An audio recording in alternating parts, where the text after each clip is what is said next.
June 13, 1944. A narrow road west of Caen. Captain John Cloudsley Thompson of the 4th County of London Yeomanry, the regiment known as the Sharpshooters, is sitting in the turret of a Cromwell tank on the road leading out of a small Norman town called Villers-Bocage. Around him, a squadron is strung out along the road to point 213. Tanks and half-tracks and scout cars parked nose to tail like a convoy on a country lane. It is 1 week after D-Day. The gap in the German line appears to be open. The Desert Rats, the famous 7th Armoured Division, veterans of North Africa, veterans of the war against Rommel, are about to exploit it. Brigadier Robert Hindy, known to his men as Looney Hindy, has pushed the 22nd Armoured Brigade forward into the gap. The road ahead looks clear. There is no urgency. Nobody is expecting what is about to happen. And then the world comes apart. A single Tiger tank opens fire into the column from the flank. The first round hits a Cromwell, and the Cromwell is burning before anyone in the squadron understands what is happening. A second round. A third. The shells are coming from a vehicle so far away that the British gunners cannot even identify it clearly through their optics, and every round is a kill. Cromwells are exploding. Half-tracks are shredding apart. A Firefly, the only tank in the column that carries the 17-pounder gun, capable of hurting the Tiger, is destroyed before its crew can traverse the turret. Stuart light tanks of the reconnaissance troop are burning. Humber scout cars are ripped open like tin. Carnage lasts less than 15 minutes. When it stops, a squadron has effectively ceased to exist. 13 tanks, 2 anti-tank guns, 13 to 15 transport vehicles are burning on the road. Lieutenant Colonel Arthur, Viscount Cranley, the commanding officer of the 4th County of London Yeomanry, is taken prisoner after being found hiding in a wood when German infantry sweep the area. More than 30 of his men are captured with him. The squadron is gone, just gone. Cloudsley Thompson escapes his knocked-out Cromwell with his crew. In his memoir, he recalled yelling, "Bail out," and leaping clear, finding his crew hiding under a currant bush. Miraculously, all of them were alive. The man in the Tiger is SS Obersturmführer Michael Wittmann, commanding 2nd Company of the 101st SS Heavy Panzer Battalion. He has just driven down a British armoured column, as one account put it, like ducks in a shooting gallery.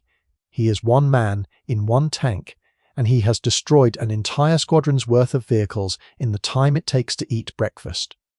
By the end of the day, the wider fighting around Villers-Bocage will cost the 4th County of London Yeomanry approximately 20 Cromwells, 4 Fireflies, 3 Stuart light tanks, 3 Humber scout cars, and a half-track. Historian Patrick Delafours puts the total at 27 armoured vehicles lost. The Germans will lose up to 6 Tigers and 2 Panzer IVs. I want you to hold that image. Hold the burning Cromwells on the road at Villers-Bocage. Hold the knowledge that the British crews inside those tanks knew, in the minutes before they died, that they were sitting in machines that could not fight back. Their 75mm guns could not penetrate the Tiger's frontal armour at any combat range. Their own armour could not stop the German 88mm shell at any distance the battle was likely to be fought. They were, in the most literal sense, outmatched by design. The mismatch was not marginal. It was absolute. The Tiger could kill them from 2,000 meters. They could not kill the Tiger from 200.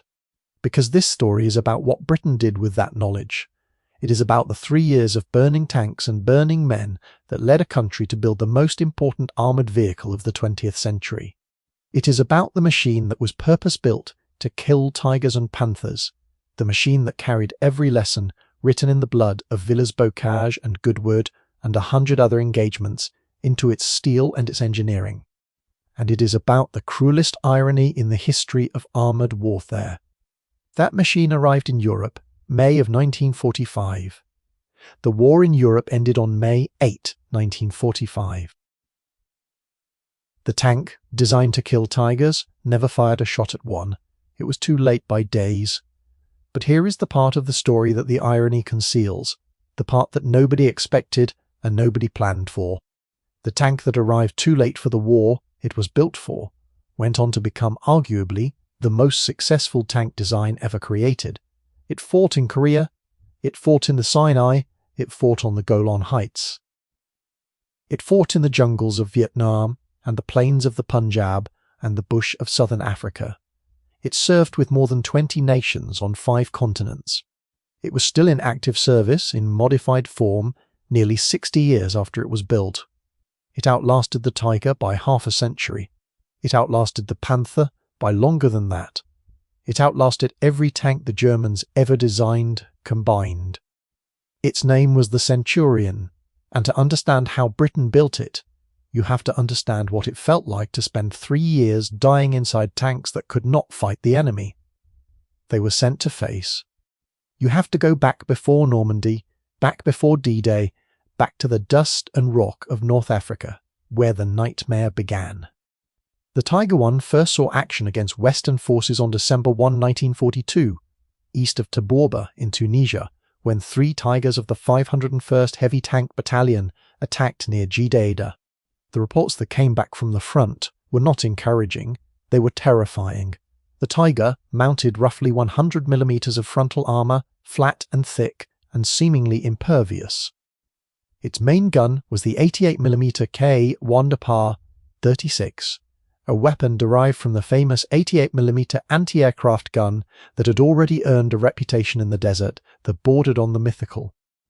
It could destroy a Sherman or a Crusader or a Churchill from well over 2,000 meters, far beyond the range at which any standard Allied tank gun could hurt it in return. A Tiger crew could sit at distance and pick off British tanks one by one, and the British could do nothing but watch their rounds spark and bounce off the German armour.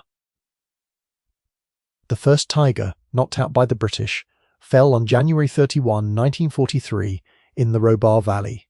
It was not killed by a tank. It was ambushed by 6-pounder anti-tank guns of a Battery 72nd Anti-Tank Regiment, Royal Artillery, which managed to penetrate its side armour at close range. The side, not the front.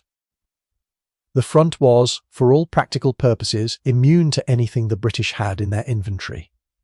Killing a Tiger required either a flank shot at short range or a mechanical stroke of luck. That stroke of luck came on April 24, 1943, at point 174, Giria El Atak in Tunisia, and it produced a prize that would shape the rest of the war. Tiger 1-3, one of the 504th Heavy Tank Battalion, was disabled when a 6-pounder round from a Churchill of the 48th Royal Tank Regiment jammed its turret ring. The crew abandoned the vehicle. It was not a clean kill, it was a fortunate accident, but the tank was captured intact. Tiger 131 was shipped to England. It was inspected personally by King George VI and by Winston Churchill, who climbed onto the hull and peered into the turret with the expression of a man confronting something he had been warned about but had not quite believed. The tank was evaluated in exhaustive detail at the School of Tank Technology, where British engineers took it apart piece by piece, measured every plate, tested every weld, fired every gun in their inventory at sections of its armour to find out what worked, and catalogued the results with the methodical precision of men who knew that the answers would determine what kind of tanks their country built next. The evaluation report was sobering. The Tiger's armour was not merely thick. It was well designed, well manufactured, and proof against every standard tank gun in British service at ranges beyond a few hundred metres. The 88mm gun was accurate, powerful, and well stabilised. The optics were excellent. The turret traverse was powered and smooth. The report made plain what every tank crew in North Africa already knew in their bones. British tank guns could not deal with this opponent at normal combat ranges. The Tiger was not just a better tank, it was a different category of weapon entirely, and Britain had nothing in service that could match it. But the Tiger, fearsome as it was, turned out to be only half the problem. The other half arrived in Normandy, and in many ways it was worse. Allied intelligence had expected the Panther to be a rare heavy tank deployed in small numbers, like the Tiger. They were catastrophically wrong. The Panther appeared in large numbers across the Normandy front, equipping entire battalions in the Panzer divisions. Its glacis plate was 80 mm thick and heavily sloped, giving it effective protection equivalent to far thicker vertical armour. The standard Allied 75 mm gun, the gun mounted in most Shermans and in the Cromwell, could not penetrate it from the front at any range, not at 1,000 metres, not at 500 metres, not at 200 metres. The British official assessment was blunt. Only one British weapon could reliably defeat the Tiger and Panther from the front. That weapon was the Ordnance QF 17-pounder. The 17-pounder was a superb anti-tank gun, firing standard, armour-piercing capped, ballistic cap ammunition. It could penetrate around 130 mm of armour at 1,000 metres against a plate angled at 30 degrees, the standard test condition. Against a vertical plate, the figure rose to roughly 150 mm. With the new armour-piercing discarding sabre round, when it was available and when the accuracy cooperated, it could defeat virtually any German tank in service. The problem was not the gun. The gun was excellent. The problem was getting the gun into a tank. Britain's own new cruiser tank designs were running behind schedule. As a stopgap, the 17-pounder was crammed into the turret of the American Sherman, creating the vehicle known as the Sherman Firefly. The conversion required eliminating the co-driver position, rotating the gun in its mounting, adding an armoured box at the rear of the turret to accommodate the longer breech, and accepting a cramped fighting compartment with a slow rate of fire, say, thatting. The Firefly became the most valued British tank in Normandy for the simple reason that it was the only tank in the squadron that could reliably kill Tigers and Panthers from the front. The Germans reportedly knew it. German tank crews were said to have been instructed to identify and shoot the Fireflies first. Whether or not the order was formal, Firefly crews certainly believed it, and they tried to disguise their tanks by painting the longer barrel to look like the shorter 75 mm, but it rarely worked for long. In a troop of 4 tanks, 3 Shermans and 1 Firefly, the Firefly crew knew they were the most valuable target every time they went into action. They were both the most critical tank in the troop and the most likely to die. Ken Tout, who served as a tank gunner and later a commander in the 1st Northamptonshire Yeomanry in Normandy, left vivid testimony of what it felt like to fight inside these machines. The psychological weight was crushing. Crews knew that their ordinary Shermans and Cromwells burned easily, that the thin-skinned Sherman would catch fire when an armour-piercing round ignited the ammunition stowed inside. They knew that their guns bounced off German frontal armour, that the enemy could see them and kill them from ranges at which they could not effectively fight back. Every morning they climbed into those tanks knowing the arithmetic was stacked against them, knowing that the mismatch was not a failure of courage or training or tactics, it was a failure of steel. Bravest crew in the world could not make a 75 mm shell penetrate armour. It was physically incapable of defeating. And the thinnest armour in the world could not stop an 88 mm round, no matter how skillfully the driver positioned the tank. The men who drove those tanks forward day after day into engagements they knew they were likely to lose were displaying a kind of courage that has no name in any manual. They were not fighting against an enemy. They were fighting against physics, and they knew it, and they went forward anyway. And then came Goodwood, the battle that laid the failure bare for the entire world to see. On July 18, 1944, the British launched Operation Goodwood, the largest tank battle in British Army history. 3 armoured divisions, the 7th, the 11th, and the Guards, committed roughly 1,100 tanks east of Caen. The objective was to break through the German defensive belt south of the city and open the road to the country beyond. The attack was preceded by one of the most devastating aerial bombardments of the entire war.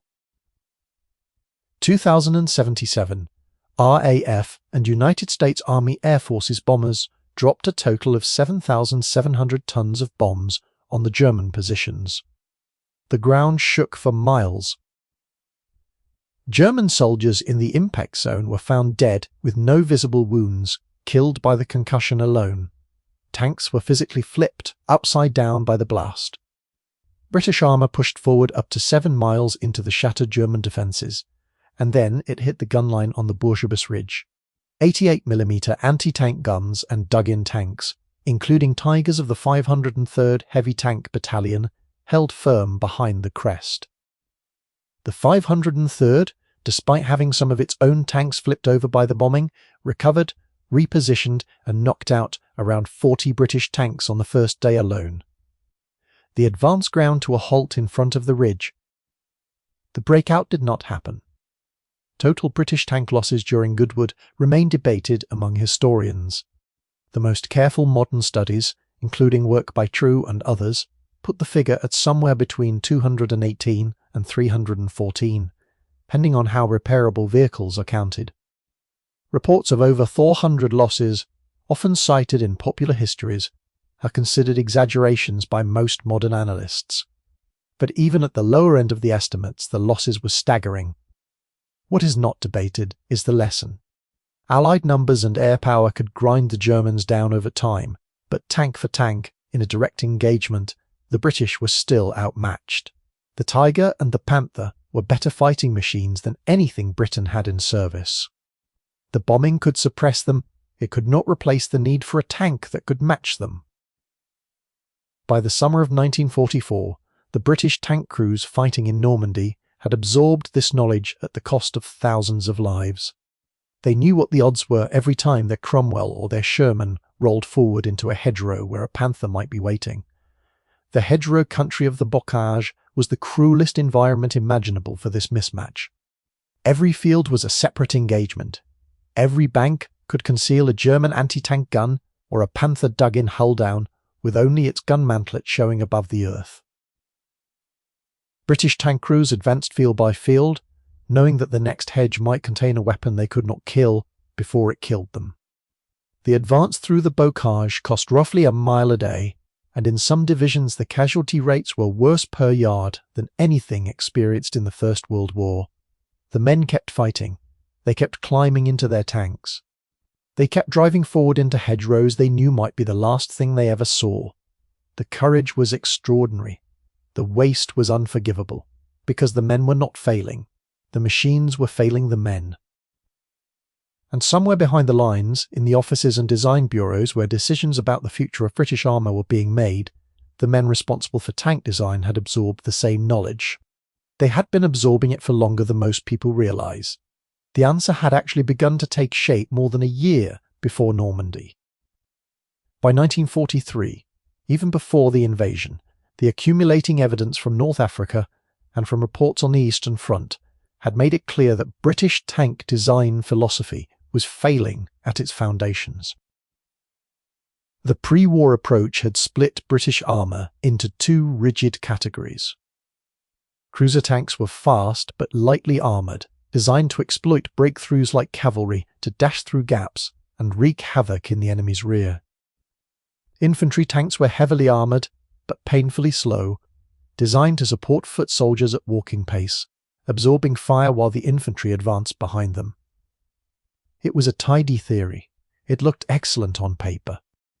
And it failed catastrophically against the German heavy tanks, because neither category had been designed with a vehicle like the Tiger in mind. The cruiser tanks were too thin-skinned to survive contact with an 88mm gun. The infantry tanks were too slow to manoeuvre against Panthers and too poorly armed to fight back effectively. The entire philosophy, the neat separation into two complementary roles, was broken beyond repair. In October of 1943, the War Office issued a specification for something new, a new tank under the General Staff designation A41. The 41st in the A series of British tank designs. It was from the very beginning a response to the German heavy armour threat, not a modification of an existing concept, not a stopgap. A new design, built from the wheels up to answer the question that Tunisia and the intelligence reports from Russia had made unavoidable. How do you build a British tank that can face a Tiger and win? The specification was developed under the Directorate of Tank Design, headed by Sir Claude Gibb. The requirements were shaped directly by what was killing British tank crews in the field. The tank had to be durable and reliable in a way that earlier British designs had not been. It had to be able to withstand a direct hit from the German 88mm gun.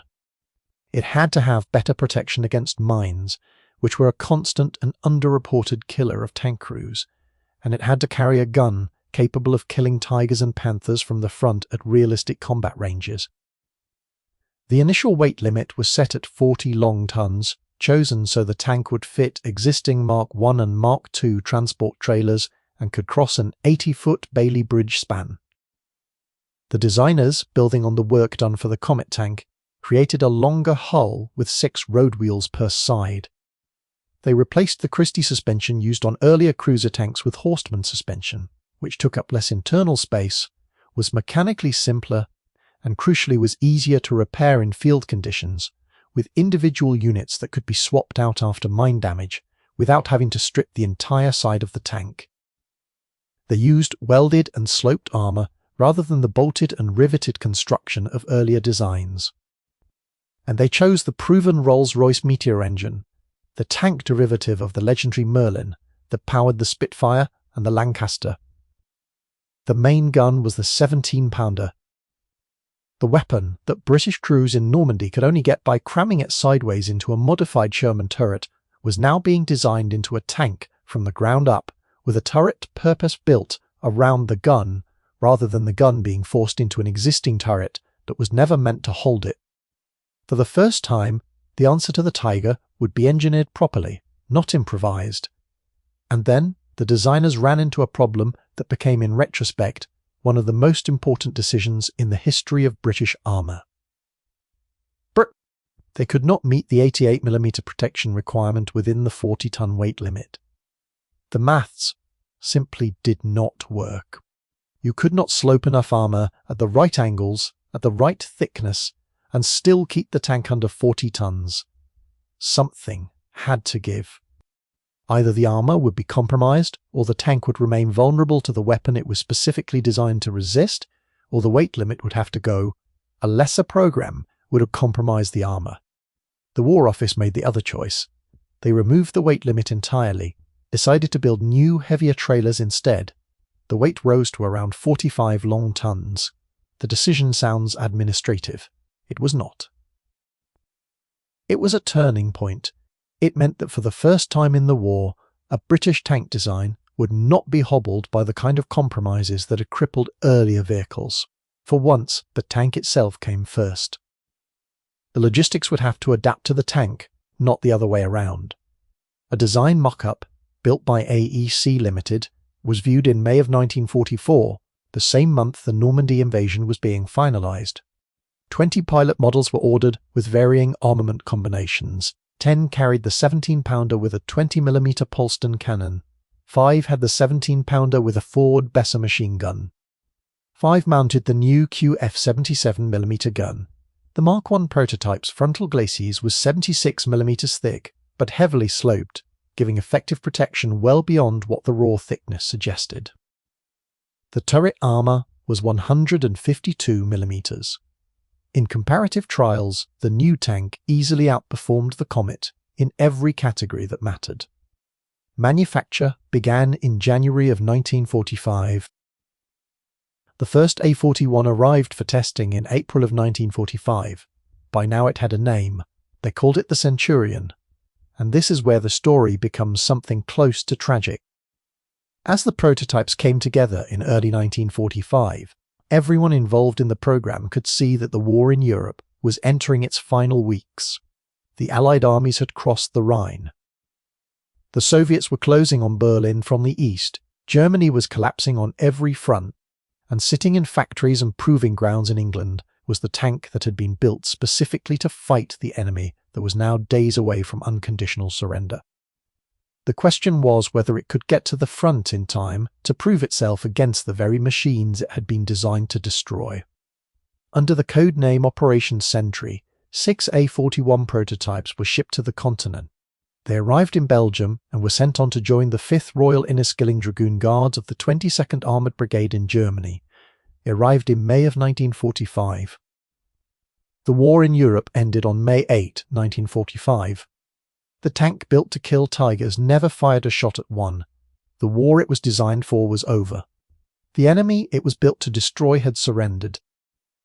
The Tigers and Panthers that had burned British Cromwells and Shermans from Tunisia to the Rhine were now sitting abandoned in fields and rail yards and forest clearings across a defeated Germany, out of fuel, out of ammunition, out of crews, out of war. Some had been blown up by their own crews in the final days to keep them from being captured. Others sat in factory yards half assembled, the workforce that was supposed to complete them already gone. The 6 prototypes underwent extensive trials across Germany instead of combat. They drove along the same roads that Allied tanks had fought over weeks earlier, past the same hedgerows and the same river crossings, and the same small towns where men had died in machines the Centurion had been built to replace. They covered hundreds of miles across the German countryside with only minor mechanical problems, an extraordinary record for prototype vehicles, and a quiet vindication of the engineering decisions that had gone into the design. The trials confirmed what the designers had hoped. The tank was ready. The war simply had not waited.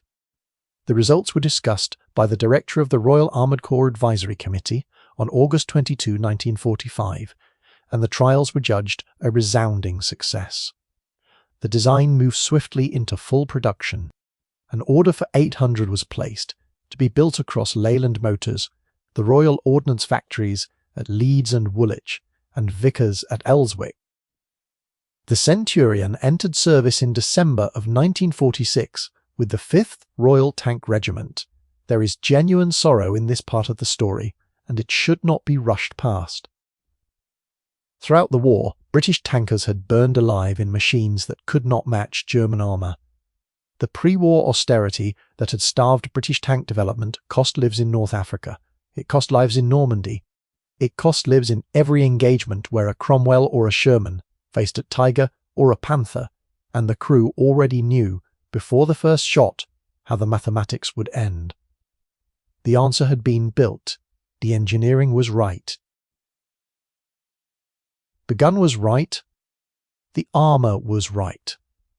And it arrived days too late. The men who had needed it most, the crews who had burned on the road at Villers-Bocage and in the fields south of Bourgebus Ridge, did not get to see the machine that might have saved them. If your father or grandfather served in British armour during the Second World War, in any regiment, in any theatre, I would be honoured to read their story in the comments. What unit did they serve with? What did they drive? What did they remember those details? The personal ones, the ones that never made it into the official records, are the real history. They deserve to be heard by the people who carry them. But the story does not end with that sorrow. Because what happened next is the part that transforms the Centurion from a footnote about bad timing into one of the most remarkable chapters in the history of military technology. To understand what happened next, it helps to understand why the German tanks that had terrorized British crews for 3 years were, in a deeper sense, already failing before the war ended. The Tiger and the Panther were magnificent machines in a firefight. They were also deeply structurally flawed in ways that the men who built them understood and could not fix. The Tiger one was a masterpiece of firepower and protection. Its 88mm gun was devastating. Its armour was thick and well constructed, but only 1,347 were ever built across the entire war. Each one took roughly twice as long to manufacture as other German tanks. Each one consumed fuel at a rate that was ruinous for a country that was running out of oil. A journey of just 60 miles could burn 150 gallons. A single Tiger cost over 250,000 Reichsmarks. Germany could not build enough of them to matter strategically, and it could not fuel the ones it built for more than a few days of sustained operations. The Tiger II, the King Tiger, was even more formidable on paper, and even more impractical in reality. only 492 were ever produced. Each one required enormous man-hours to assemble. At roughly 70 tons, it was severely underpowered for its weight. Its mechanical reliability was poor. It was, in essence, a weapon that could dominate any single engagement it survived long enough to reach. The Panther was supposed to be different. It was supposed to be the answer to the problem the Tiger had created, the mass-produced medium tank that Germany could build in sufficient numbers to actually equip the Panzer divisions properly. It was designed as a direct response to the Soviet T-34, and in some ways it was a brilliant response. Around 6,000 were built during the war. Its 75mm KWK-42 gun actually had greater armour-penetrating power than the Tiger I's 88, capable of defeating roughly 111mm of armour at 1,000 metres against a plate angled at 30 degrees. Its sloped 80mm glacis plate provided excellent frontal protection, but its reliability was, in the blunt assessment of historian Stephen Zaloga, appallingly poor. At its combat debut at Kursk in the summer of 1943, only about 1/4 of deployed Panthers were operational at any given time. Zaloga records the operational rate as just 16% at the end of July 1943, rising to what he called a merely wretched 37% by December of that year. The Panther was a formidable weapon when it was working. The problem was that it was frequently not working. The notorious weak point was the final drive. Tank historian Thomas Jentz documented that a very large percentage of Panthers broke down through damage to the final drives, citing a 43% replacement rate in one studied period. A post-war French assessment found that half of all Panthers abandoned in Normandy had failed final drives, lasting on average only about 150 kilometers in French service before breaking down. Heinz Guderian himself, the father of German armour doctrine, reported on June 28, 1944, that the lifespan of the Panther's motors was significantly higher than the Panther's final drives, and that a solution was urgently needed. The solution never came. The production gulf between the two sides tells the rest of the story with a clarity that no tactical analysis can match. Germany built around 26,000 tanks during the entire war, and roughly 46,000 to 50,000 fully tracked armoured fighting vehicles of all types when assault guns and tank destroyers are included. Against this, the United States alone built 49,324 M4 Shermans. The Soviet Union built around 57,000 T-34s during the war. Britain produced over 27,000 tanks and self-propelled guns. The Allies outproduced German armour by more than 4-1. The Germans themselves recognized the fundamental error, and they recognized it early. After evaluating captured T-34s in November of 1941, Guderian and his fellow Panzer commanders recommended simply copying the simpler, mass-producible Soviet design. German industry rejected the recommendation because it could not replicate the T-34's aluminium diesel engine or its specialized steel alloys. Instead, they built the Panther, which was more complex, more expensive, and far less reliable than the tank it was supposed to answer. The decision to build a sophisticated counter to the T-34 instead of a simple copy of it may have been the most consequential industrial mistake Germany made during the entire war. There is a deeper pattern here that extends beyond any single tank. Germany's entire approach to armoured warfare in the second half of the war was shaped by a belief that technical superiority could compensate for numerical inferiority. Build a tank so good that one Tiger can destroy 5 Shermans, and the production ratios cease to matter. It was a seductive idea. In individual engagements, it often worked. Michael Wittmann at Villers-Bocage was the living proof. But wars are not won in individual engagements. They are won in the aggregate, across thousands of engagements over months and years. And in the aggregate, the German approach had a fatal weakness that no amount of engineering could fix. Every Tiger destroyed was irreplaceable. Every Panther that threw a final drive in a French field was a loss the factories could not make good.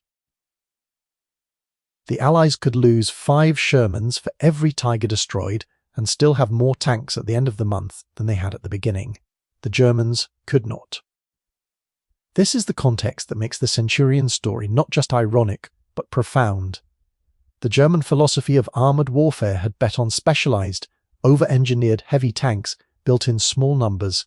Each one was individually formidable. Each one could dominate a single engagement. Collectively, they were a strategic dead end. There were never enough of them. They broke down too often. They consumed too much fuel. And when they were destroyed, they could not be replaced.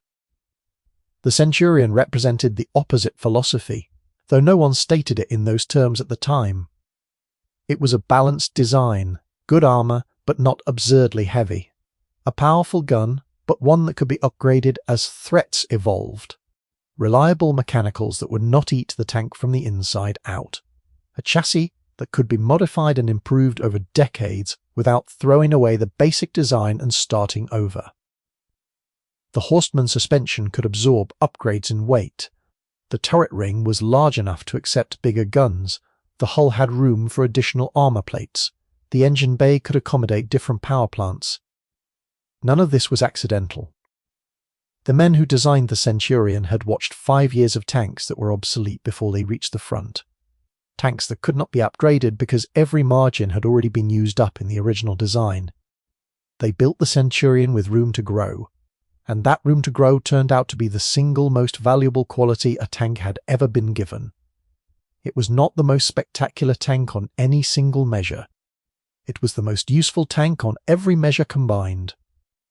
And 5 years after it arrived, too late for the war in Europe, it got the chance to prove it in the mountains of a country that nobody had expected tanks to fight in at all. On November 14, 1950, the 8th King's Royal Irish Hussars landed at Busan in Korea with 64 Centurion Mark III tanks. They had sailed from Southampton on the Empire Fawie on October 11, 1950. They brought 39 officers, 689 soldiers, 64 Centurions, and 6 older Cromwells. They were the first British tank regiment to take part in the Korean War, and the Centurion was about to see its first combat. Critics had said Korea was unsuitable for heavy armour, the mountains were too steep, the valleys were too narrow, the paddy fields would swallow a 50-ton tank whole, the roads, where roads existed at all, could not bear the weight, the bridges would collapse. The logistics of keeping a heavy tank regiment supplied in that terrain would be impossible. The Centurion proved every one of those critics wrong. In the brutal Korean winter, with temperatures dropping far below freezing, crews parked the tanks on straw to keep the tracks from freezing to the ground and started the engines every half hour through the night to prevent the oil from congealing. The conditions were as far from the European plains as any tanker could imagine. The terrain was nothing like what the Centurion had been designed for. None of it mattered. The tank worked. Then came the test that made the Centurion's name a permanent entry in the history of armoured warfare. On April 22, 1951, the Chinese Spring Offensive began. The Battle of the Imjin River would become one of the most famous defensive actions in British military history. The 29th Independent Infantry Brigade, which included the Gloucestershire Regiment, the Royal Northumberland Fusiliers, the Royal Ulster Rifles, and the Belgian Battalion, was attacked by the Chinese 63rd Army. 3 full divisions, the 187th, the 188th, and the 189th, comprising some 27,000 men in 27 battalions, assaulted the brigade's 4 battalions. They were part of a wider offensive involving 300,000 Chinese troops under Peng Dehuai that was aimed at breaking the United Nations line and retaking Seoul. Tachi's squadron of the 8th Hussars, commanded by Major Henry Huth, fought for days to support the infantry and cover the withdrawal. The fighting was close and desperate. At one point during the battle, Chinese soldiers swarmed the Centurions in human waves, physically climbing onto the hulls and trying to pry open the hatches with their bare hands. The crews turned their turrets toward each other and hosed the Chinese soldiers off with Bisa machine guns, each tank clearing the hull of the tank beside it. When the Centurions finally pulled back from the river positions, they were said to have run red with the blood of the dead. The Centurions covered the 29th Brigade's withdrawal in what became a celebrated action. 5 tanks were lost during the fighting, but most were later recovered and repaired. Without the Centurions, the Fusiliers, the Ulsters, and the Belgians could not have been extracted. Major Huth received the Distinguished Service Order. Captain Peter Ormrod won the Military Cross. United States General John O'Daniel, commanding the 1st Corps, paid tribute. He said that in their Centurions, the 8th Hussars had evolved a new type of tank warfare. 2 years later, the Centurions' reputation was cemented further at the Third Battle of the Hook in May of 1953, one of the final major battles of the war. Squadron of the 1st Royal Tank Regiment supported the Duke of Wellington's regiment against Chinese infantry assaults on the night of May 28 and into May 29. The Centurions fired 504 rounds of 20-pounder high explosive and 22,500 machine gun rounds directly onto the attacking Chinese infantry positions, breaking wave after wave. The Chinese brought in an 85mm anti-aircraft gun specifically to try to destroy a Centurion, commanded by Lieutenant Mickey Farmer. The round struck the lower front hull and failed to penetrate. The tank kept firing. Sergeant A. Wallace of the 1st Royal Tank Regiment won the military medal for his actions at the Hook. Korea proved something that mattered far beyond the Korean peninsula. The Centurion could fight and survive in terrain that every expert had said was impossible for it. It was not just a tank for the plains of northern Europe. It was a tank that worked wherever you sent it. And the reason it worked was the quality that no German heavy tank had ever possessed in sufficient measure. It was reliable, it kept running, it could be repaired in the field by its own crews with standard tools. It did not eat itself from the inside out the way the Panther ate its own final drives, or the way the Tiger ate fuel. But Korea was only the beginning.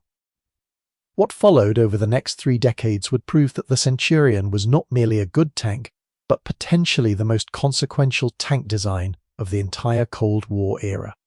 Israel renamed its Centurions the Shote, meaning whip, and upgraded them heavily over the years, eventually fitting the 105mm L7 gun and later replacing the original Meteor petrol engine with a Continental diesel to create the Shote Cal variant. When the Six-Day War broke out in June of 1967, the Israel Defense Forces had 293 Centurions ready for combat. At the Battle of Abu Ajila, Israeli Centurions of the 14th Armoured Brigade used their 105mm guns to help destroy entrenched Egyptian defences, fielding 66 T-34 tanks and 22 Su-100 self-propelled guns. The Israelis lost 7 Centurions in the opening assault on June 5, but broke the position open by midday on June 6. But the Centurion's most legendary moment came 6 years later, in October of 1973, during the Yom Kippur War. On the Golan Heights, at a volcanic valley that would afterward be called the Valley of Tears, the 7th Armoured Brigade under Colonel Avigdor Ben-Gau made its stand. The brigade included the 77th Battalion, known as Oz 77, under Lieutenant Colonel Avigdor Kahalani. They held a defensive line with their Centurions against a vastly larger Syrian armoured force equipped with T-55s and T-62s. The Israeli defenders used hull-down firing ramps that exploited the Centurion's excellent gun depression, a design feature that had been built into the tank from the very beginning in 1943. From their ramps, the show crews could expose only the top of the turret, while bringing the full power of the 105mm gun to bear on targets below. The Syrian armour came in waves. T-55s and T-62s advanced across the valley floor in numbers that should have been overwhelming. The Shote crews, many of them reservists called up hours earlier, fired and fired and fired again. Kahalani's own tank was hit multiple times. He kept fighting. At the crisis of the battle, when the ammunition was running low and the crews were operating on no sleep and pure adrenaline, the Israeli line bent but did not break.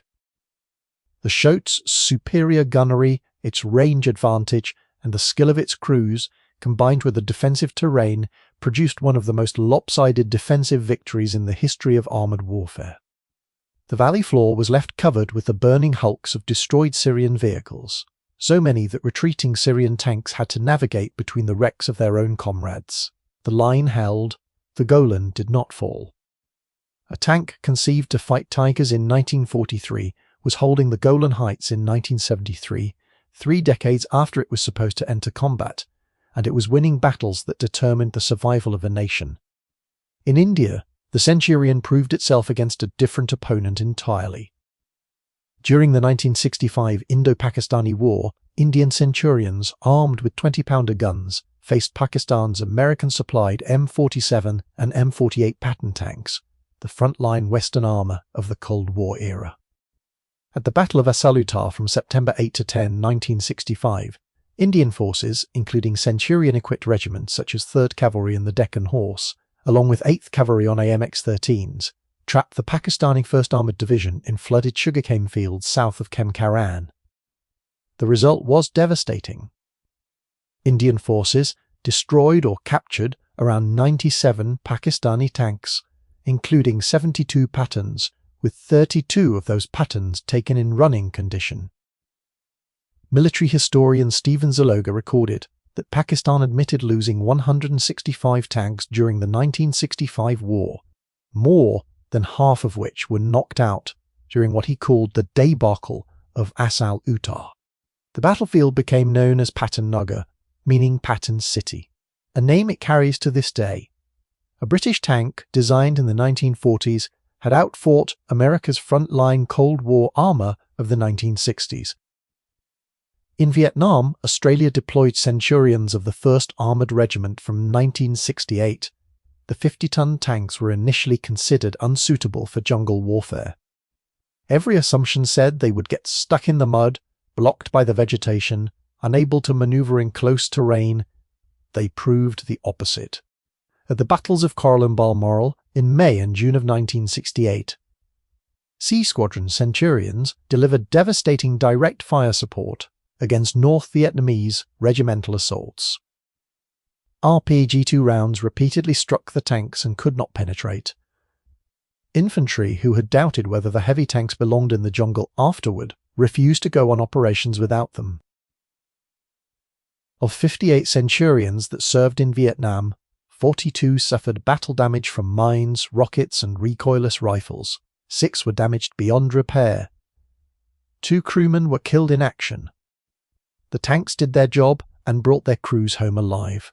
In southern Africa, South Africa bought Centurions from 1955 and progressively rebuilt them, with Israeli technical assistance, into the Oliphant. During the South African Border War and the fighting around Quito-Quanavele in 1987 and 1988, Oliphant tanks engaged Soviet-supplied T-54s, T-55s, and T-34 tanks in the largest armoured battles fought on the African continent since the Second World War. Every one of these wars, every one of these battlefields on every continent they touched was a vindication, and every one of them carried the same quiet lesson. The tank that had arrived too late to fight Tigers was beating their successors and their equivalents and their replacements across 5 continents and 3 decades of conflict. Between 1946 and 1962, 4,423 Centurions were built across 13 marks and dozens of specialized variants. Gun tanks, Brigelayers, dozer tanks, armored recovery vehicles. The 165mm VRE engineering vehicle used by the Royal Engineers for demolishing fortifications and clearing obstacles. Flamethrower variants. Beach recovery vehicles designed to drag stranded landing craft and vehicles off invasion beaches. Mine clearing vehicles. The Centurion hull proved adaptable to nearly any role the military imagination could devise.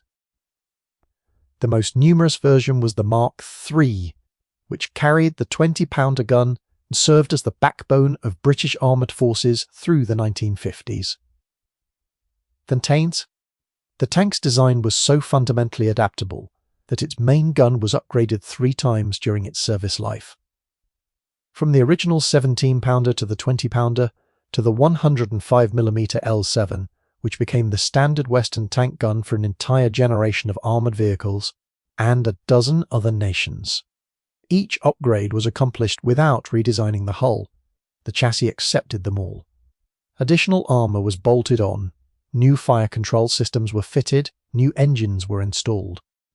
The tank kept evolving, kept improving, kept fighting, long after any rational assessment would have said it should have been retired.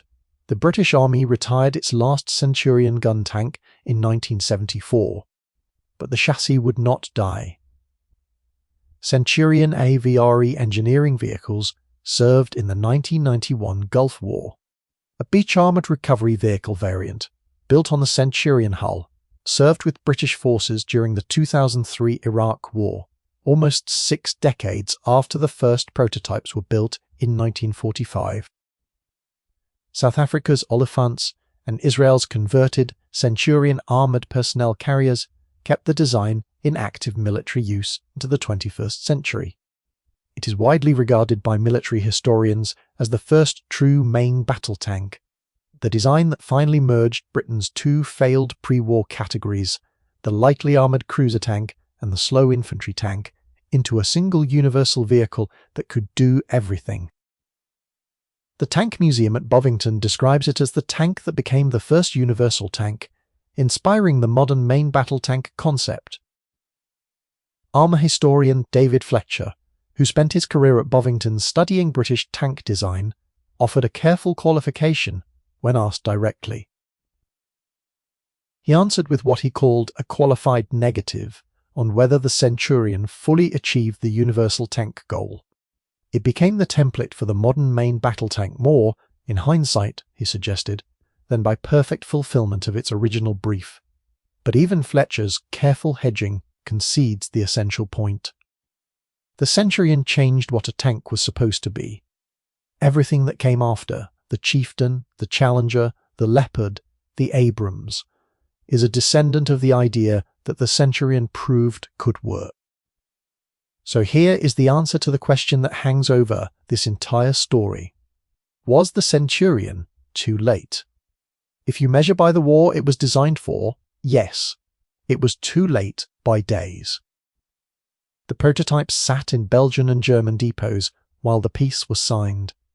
The Tigers they were built to kill were already rusting in fields. The men who had needed the Centurion most, the crews of Villers-Bocage and Goodwood, and 100 other engagements where British tanks burned because they could not fight back, were already dead or carrying wounds that would never fully heal. But if you measure by everything that came after, the Centurion was not too late at all. It was exactly on time. It arrived at the precise moment when the world needed not a weapon for the last war, but a weapon for the next 50 years of wars that nobody could yet foresee. And it delivered on that promise in Korea, in the Sinai, on the Golan Heights, in the Punjab, in the Vietnamese jungle, and in the African bush. The Tiger is remembered as one of the most fearsome tanks ever built. It served for roughly 2 years of active combat. 1,347 were made. Only a single example survives in running condition at the Tank Museum at Bovington. The Panther is remembered as a brilliant concept, crippled by its own mechanical fragility.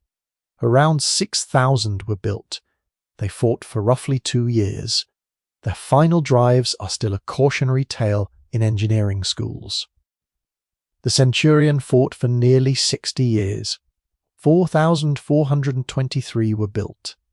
It served in more wars, on more continents, and with more armies than any other tank of its generation. It was upgraded continuously across 5 decades. It did what the Tiger and the Panther could never do. It lasted. The Germans built for dominance. They built machines that were individually superior, technically extraordinary, and strategically unsustainable. The British, after years of painful failure, of splitting their tanks into categories that did not work and sending crews into battle in machines that could not compete, finally built for endurance. They built a machine that was not the best at any single thing on the day it was completed, but that could become the best at everything over the decades that followed. The Tiger won battles, the Centurion won wars. There is a lesson in that contrast, and it extends beyond armoured warfare into something more universal. The Germans pursued perfection. They built individual masterpieces that could not be sustained. The British, after years of getting it wrong and paying for it in lives, pursued adequacy that could be improved. They built something good enough to fight today, and adaptable enough to fight tomorrow, and the day after that, and the decade after that. Perfection is fragile. Adequacy that can evolve is resilient. The German tanks were frozen in amber the day they rolled off the production line. The Centurion was alive. It kept changing, kept improving, kept finding new roles and new wars and new continents to fight on, long after the perfect machines had crumbled into museum exhibits.